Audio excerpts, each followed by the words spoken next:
येनोरा जिल्हा परिषद प्राथमिक शाळेत शुक्रवारी रात्री वार्षिक स्नेह संमेलन संपन्न। विद्यार्थ्यांनी जिंकली उपस्थितांची मने।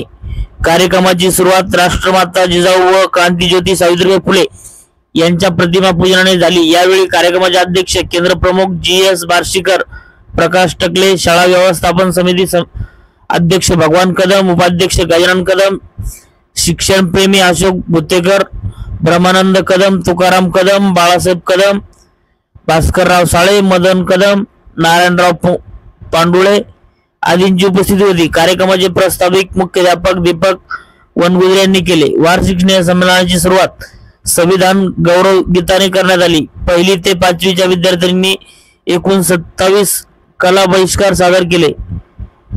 बाई मी अशी अन दिसते तशी आम्ही जातीचे शेतकरी दोनच राजे इथे गाजले। कोकण पुण्यभूमीवर लावणी, शर्ट व्हाईट कॉलर टाईट, लोकगीते, भारुड, दातांचा दातमणी ह्या कोणी कुंकू घ्या काळमणी, गीतावर बालके थिरकली। एकूण 140 विद्यार्थ्यांनी सहभाग नोंदवला। कार्यक्रमाचे सूत्रसंचालन संतोष मेत्रे यांनी केले। कार्यक्रमाच्या यशस्वीतेसाठी उमेश खणके, सुरेखा ताटेकोंडा, जितेंद्र कांबळे यांनी परिश्रम घेतले। कार्यक्रमास महिला पुरुष मोठ्या संख्येने उपस्थित होते। मराठवाडा न्यूज 11 साठी गणेश शिंदे, जालना।